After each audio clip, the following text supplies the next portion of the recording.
Hello everyone, my name is Aishwarya Mishra. Welcome back to my YouTube channel. हमारे previous video में start किया था ultrasound imaging.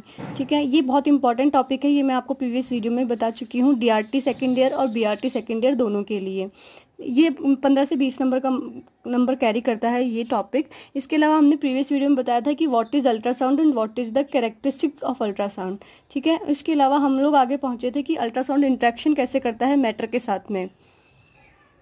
Interactions of ultrasound with matter और medium को पढ़ने से पहले हम लोग अकॉस्टिक इम्पीडेंस पढ़ चुके हैं प्रीवियस वीडियो में, विच इज़ मोर इम्पॉर्टेंट। ठीक है, विच इज़ मच इम्पॉर्टेंट। तो हम वो, अगर आपने वो नहीं देखा है तो आप प्लीज़ वो वीडियो दोबारा देखिए, अकॉस्टिक इम्पीडेंस जो है वो देख लीजिए।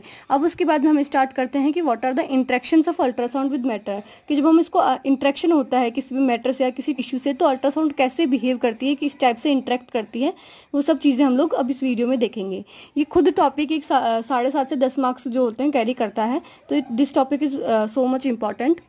सो there are 3 type of interaction which can ultrasound do, यानी ये 3 टाइप के इंट्रैक्शन होते हैं जो अल्ट्रासाउंड करता है जब वो किसी मटेरियल की बाउंड्री पर पहुंचता है। 2 मटेरियल्स की बाउंड्री पर जब भी पहुंचेगा तब ये कुछ जो 3 टाइप के इंट्रैक्शन कर सकता है। First is reflection, refraction, attenuation. So आज हम पढ़ते हैं सबसे पहले रिफ्लेक्शन, परावर्तन। वैसे आपने ये अपनी सीनियर में या फिर 11th एंड 12th में पढ़ा होगा कि what is reflection. Reflection is the change in direction of a wave at a boundary between the 2 different media so that the wave moves back into the medium it came from. यानी reflection जो होता है, wave में change of direction होता है कि wave की direction change हो गई है उसकी बाउंड्री पे, at a boundary between 2 different mediums. जब 2 डिफरेंट मीडियम में कोई वेव जाती है तो उसकी डायरेक्शन में चेंज हो जाता है, जिससे कि वो जो वेव होगी वो वापस से उसी मीडियम में चले जाएगी जिससे ये वापस आई है। इसको हम लोग इस तरीके से समझ सकते हैं। ये 2 डिफरेंट मीडियम है, मीडियम 1 एंड मीडियम 2। ठीक है, एक वेव यहाँ से आ रही है, ये वेव इस पे आई और इसकी बाउंड्री पे आने के बाद में कि ये वापस से इसी मीडियम में पहुंच गई, दोबारा इसी मीडियम में ये रिफ्लेक्ट हो गई, दोबारा इस मीडियम में वापस चली गई है। तो इस प्रोसेस को जो हम बोलते हैं, इस प्रोसेस को हम बोलते हैं रिफ्लेक्शन या फिर परावर्तन हिंदी में। ठीक है, तो ये परावर्तन होता है। It is most important interaction of ultrasound waves because US images formed by from reflected echoes, कि ये सबसे इंपॉर्टेंट इंट्रैक्शन होता है अल्ट्रासाउंड वेव्स के लिए, क्योंकि इसी से हम इमेज बना सकते हैं, इसी से हमें इको मिलेगी। ठीक है, जो प्रतिध्वनि जो मतलब बोलते हैं हम उसको, इको हमें इसी से मिलेगी। तो ये रिफ्लेक्शन जो है सबसे ज़्यादा इंपॉर्टेंट इंट्रैक्शन होता है for ultrasound waves. The percentage of the beam reflected eight tissue interference depends on. अब जो रिफ्लेक्टेड बीम है, जब हमने देख लिया कि रिफ्लेक्शन जो है सबसे इंपॉर्टेंट इंट्रैक्शन है, जितनी बीम रिफ्लेक्ट होगी उसी से हम लोग इमेज बनाएंगे क्योंकि उसी से हमें इको मिलेगी। ठीक है, तो ये अब ये देखना पड़ेगा कि कितनी परसेंटेज बीम रिफ्लेक्ट हो रही है और ये किस किस चीज़ पे डिपेंड कर रही है। तो सबसे पहले जो डिपेंड करती है वो डिपेंड करती है acoustic impedance of tissue. Acoustic impedance क्या होती है वो हम लोग प्रीवियस वीडियो में देख चुके हैं। तो firstly acoustic impedance of tissue. As ultrasound waves pass from one tissue plane to another, the amount of reflection is determined by the difference in the impedance of the 2 tissues। कि अब इसमें क्या होता है कि जब कोई भी यूएस वेव, जो भी अल्ट्रासाउंड वेव जब एक टिश्यू से दूसरी टिश्यू में की तरफ जाती है, तो जो रिफ्लेक्शन होता है यानी जो परावर्तन होता है वो किससे डिटरमाइंड होगा कि उन दोनों टिश्यू के बीच में जो उनकी इम्पीडेंस है, जो उनकी प्रतिबाधा है, उन दोनों में कितना डिफरेंस है, इसी पे ये डिपेंड करता है reflection, acoustic impedance of tissues पर। यानी जब ये वेव यहाँ पे आई है, किसी बाउंड्री पर आई है, तो ये किस पे डिपेंड करेगा रिफ्लेक्शन, कि कितना परसेंटेज रिफ्लेक्शन हो रहा है, कि इन दोनों मीडियम में कितनी अकॉस्टिक इम्पीडेंस है, यानी Z1 और Z2। ठीक है, इन दोनों के डिफरेंस पर, यानी Z2 माइनस Z1, इस पर डिपेंड करेगा रिफ्लेक्शन। ठीक है, कि कितना परसेंटेज रिफ्लेक्शन होना है। It is explained by following relation. ये दूसरा जो रिलेशन है उसमें डिपेंड करता है। See there is a relation intensity of reflection coefficient, यानी जो रिफ्लेक्शन की जो इंटेंसिटी कोएफिशिएंट होता है Z2 माइनस Z1। अभी मैंने बताया दोनों का जो डिफरेंस होता है उसके ऊपर डिपेंड करता है। तो ये एक फॉर्मूला, एक रिलेशन बनाया इन्होंने, Z2 माइनस Z1 का whole square upon Z2 plus Z1 का होल स्क्वायर। ठीक है, तो इस पे ये डिपेंड करेगा, जहाँ पे जो Z2 Z1 जो है अकॉस्टिक इम्पीडेंस है दोनों टिश्यूज की, tissue first and tissue second की। तो जो ये रिफ्लेक्शन है ये इस पे डिपेंड कर रहा है कि कितना रिफ्लेक्शन होगा।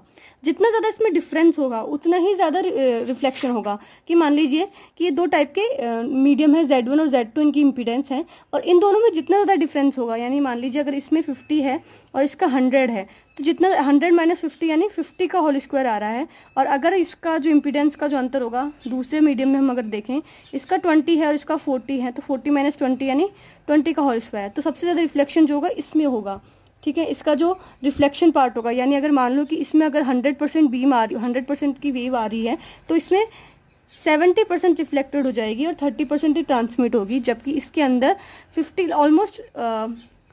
50% ही रिफ्लेक्ट होगी, 50% ट्रांसमिट हो जाएगी। यानी जितना ज़्यादा डिफरेंस उतना ही ज़्यादा रिफ्लेक्शन।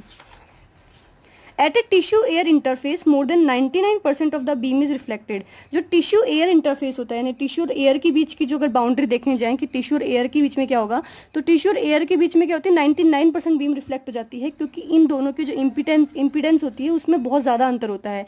एयर की और टिश्यू के जो दोनों की जो बीच की इम्पीडेंस होती है, यानी दोनों में जो प्रतिबाधा होती है वो उसमें बहुत ज़्यादा होती है, जिससे कि क्या होता है कि जो बीम होती है उसकी 99% बीम रिफ्लेक्ट हो जाती है। So none is available for further imaging. तो इमेजिंग के लिए कुछ नहीं बचता हमारे पास में। Therefore, transducers must be directly coupled to the patient's skin without any air gap। अब जो ट्रांसड्यूसर्स, इसलिए क्या होते हैं ट्रांसड्यूसर क्या होता है कि जो अगर आपने कभी अल्ट्रासाउंड करवाने गए हैं या फिर अल्ट्रासाउंड करते हुए देखा है, तो आपने देखा होगा कि एक हल्का सा एक छोटा एक प्रॉब होता है, एक लंबा इस टाइप का, अगर आपने कोई प्रॉब देखा होगा उसमें, जिसको वो आपकी पेशेंट की स्किन पे रख के उसको रब करते हैं, उसको चारों तरफ में मूव करवाते हैं, जिससे हमें इमेज मिलती है। तो उस जो डिवाइस होती है उससे बोलते हैं हम लोग ट्रांसड्यूसर। ये हम लोग पूरा इसको कंपोनेंट्स में जब प्रिंसिपल्स पढ़ेंगे या कंपोनेंट्स पढ़ेंगे तो इसको पूरा में एक बार डिटेल में पढ़ेंगे, बट अभी तक आप ये इसको ध्यान में रखिए कि एक टाइप का प्रॉब या एक टाइप का डिवाइस होता है, जिसको जब हम मूव करते हैं पेशेंट के स्किन के ऊपर तब हमें उसकी इमेज मिलती है, ठीक है, अल्ट्रासाउंड की। तो इसका कहने का मतलब ये है कि जब टिश्यू एयर इंटरफेस होता है तो 99% बीम रिफ्लेक्ट हो जाती है, तो हमें इमेजिंग के लिए कुछ नहीं मिल पाता है। इसलिए जो ट्रांसड्यूसर है उसको पेशेंट के स्किन के बिल्कुल पास में रखना चाहिए विदाउट एन एयर गैप, कि ये भी बिल्कुल पास में रहे, कोई भी एयर गैप ना रहे।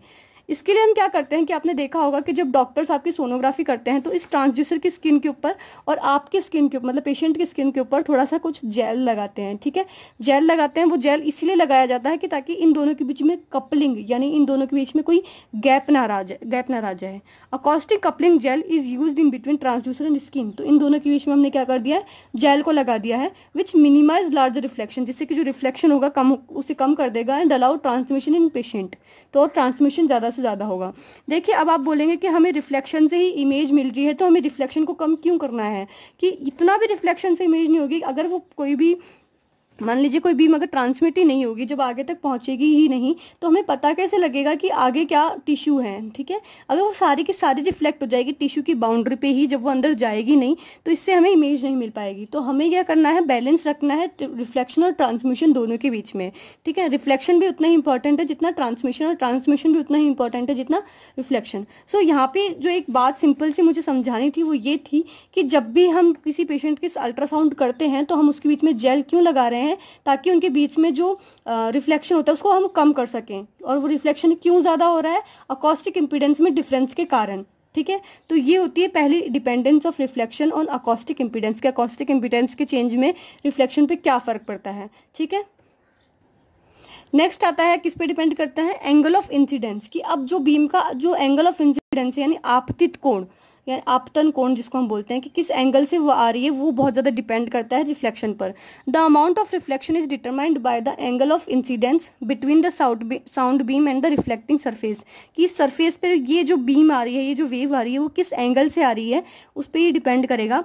जितना ज़्यादा उसका एंगल होगा उतना ही कम रिफ्लेक्शन होगा, ठीक है। अगर मान लीजिए कि अगर एंगल ऑफ इंसिडेंस जितना ज़्यादा बढ़ता जाएगा उतना कम रिफ्लेक्शन होता जाएगा, तो इसके कहने का मतलब क्या है, 0 डिग्री पर हमें सबसे ज़्यादा रिफ्लेक्शन मिलेगा, ठीक है। जैसे 0 डिग्री से बढ़ते जाएंगे वैसे वैसे हमें रिफ्लेक्शन कम मिलता जाएगा, ठीक है।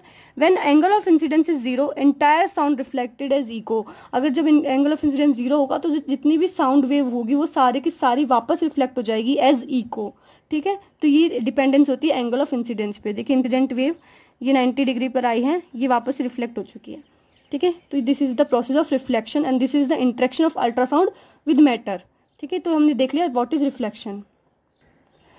सेकंड जो आता है वो होता है रिफ्रैक्शन। रिफ्रैक्शन क्या होता है, अपवर्तन इसको हम हिंदी में बोलते हैं। Refraction is the change in direction of a wave passing from one medium to another medium.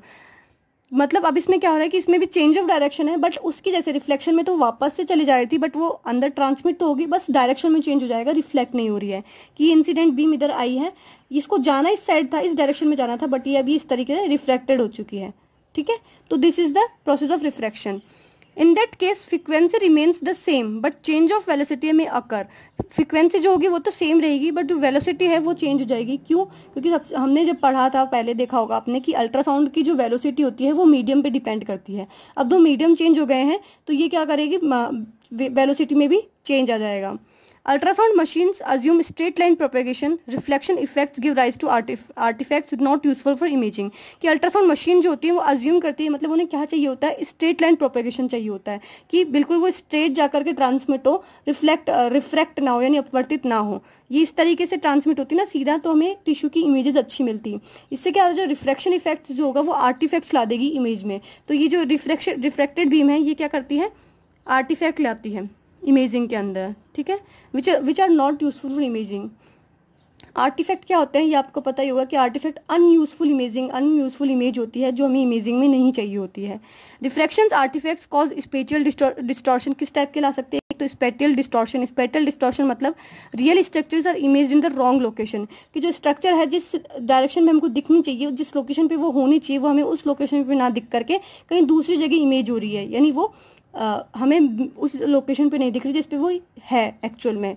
And loss of resolution in image, और रिजोल्यूशन भी अच्छे से नहीं हो पाता है कि यानी दो ऑब्जेक्ट्स के बीच का जो डिफरेंस है वो भी हमें अच्छे से नहीं मिल पाता है। तो ये होता है रिफ्रैक्शन में कुछ ही नहीं है, जब इंसिडेंट बीम आती है वो अपनी डायरेक्शन से थोड़ा सा मूव हो जाती है और थोड़ी सी रिफ्रैक्टेड हो जाती है, और ये जो होती है इमेजिंग के लिए बिल्कुल यूजफुल नहीं होती, क्योंकि ये ओनली आर्टिफैक्ट्स प्रोड्यूस करती है। नेक्स्ट एंड लास्ट जो इंटरेक्शन ऑफ अल्ट्रासाउंड होता है मैटर के साथ में, वो होता है एटेन्युएशन। ठीक है, एटेन्युएशन आपने पहले भी पढ़ा होगा फर्स्ट ईयर में। What is attenuation? एटेन्युएशन क्या होता है कि जब किसी भी टाइप की वेव या किसी भी टाइप की बीम का एब्जॉर्प्शन होता है किसी जगह, या फिर स्कैटरिंग होती है, तो इन दोनों प्रोसेस को, एब्जॉर्प्शन प्लस स्कैटरिंग को, हम लोग कहते हैं एटेन्युएशन। ठीक है, मतलब दोनों, इसका जो मतलब मेन मतलब है वो यही है कि जो भी वेव या कोई भी बीम है उसकी जो एनर्जी है उसमें लॉस होना है। ठीक है, attenuation is the loss of acoustic energy. ये क्या है, अकॉस्टिक एनर्जी का लॉस। अकॉस्टिक क्या होता है, साउंड से हम इसको रिलेट कर सकते हैं। अकॉस्टिक एनर्जी, साउंड एनर्जी का लॉस विद डिस्टेंस के साथ में जो साउंड एनर्जी उसका लॉस होता जाएगा। And it is exponential in nature, यानी ये घातीय है। एक्सपोनेंशियल मतलब घातीय रूप से ये कम होता जाता है, यानी जितनी डिस्टेंस बढ़ती जाएगी एटेन्युएशन बहुत ज़्यादा बढ़ता जाएगा, यानी जो अकॉस्टिक एनर्जी उसका लॉस बहुत ज़्यादा होता जाएगा। It is due to absorption and scattering of ultrasound beam in the medium. या तो इसमें क्या, ये क्यों होता है, तो या तो मीडियम में जो वेव है वो एब्जॉर्ब हो जाएगी जिससे भी हमें एनर्जी का लॉस होगा, फिर स्कैटर्ड यानी बिखर जाती है कहीं दूसरी जगह, तो ये भी लॉस ही हुआ। Attenuation of ultrasound energy varies from tissue to tissue and increases with frequency. जो एटेन्युएशन है अल्ट्रासाउंड एनर्जी का वो टिश्यू टू टिश्यू वेरी करता है, किस टिश्यू में ज़्यादा होना है, किस टिश्यू में कम होना है, ये बेसिकली टिश्यू पे ही डिपेंड होता है। एंड इंक्रीजेज विद फ्रीक्वेंसी बढ़ाएंगे, जितनी ज़्यादा फ्रीक्वेंसी होगी उतना ही ज़्यादा एटेन्युएशन होगा। Absorbed energy converted into heat due to frictional and viscous forces, कि जब एब्जॉर्ब्ड एनर्जी हो रही है वो हीट में कन्वर्ट हो जाती है। ठीक है, क्यों? ड्यू टू फ्रिक्शनल यानी जो घर्षण होता है उसके कारण, और विस्कस फोर्सेज, विस्कस मतलब शांता फोर्सेज। ठीक है, तो इसके लिए इन दोनों चीज़ों के कारण, फ्रिक्शन और विस्कसिटी के कारण जो एब्जॉर्ब्ड एनर्जी है वो हीट में कन्वर्ट हो जाती है। So this is the attenuation. Attenuation में कुछ ही नहीं है, डिस्टेंस के साथ में अकॉस्टिक एनर्जी का लॉस हो रहा है। वो दो कारणों से हो सकता है, या तो बीम एब्जॉर्ब हो रही है टिश्यू में, या फिर स्कैटर्ड हो रही है यानी बिखर रही है। सो ये तीनों टाइप के जो इंटरेक्शंस होते हैं वो हमारी बॉडी में होते हैं अल्ट्रासाउंड वेव्स के, रिफ्रैक्शन और एटेन्युएशन। जिसमें तीनों में से अगर जरूरी है तो वो होता है रिफ्लेक्शन। ठीक है, रिफ्रैक्शन आर्टिफैक्ट देता है और एटेन्युएशन से एनर्जी का लॉस होता है। तो ये होते हैं basic physics of ultrasound medium. Next video में हम देखेंगे कि अल्ट्रासाउंड इमेजिंग जो है किस प्रिंसिपल पे वर्क कर रही है। ठीक है, तो अगर आपको ये वीडियो पसंद आया तो I hope you will like it and please subscribe. अगर आपने मेरा चैनल अभी तक सब्सक्राइब नहीं किया तो आप सब्सक्राइब कीजिए एंड थैंक्स फॉर वॉचिंग।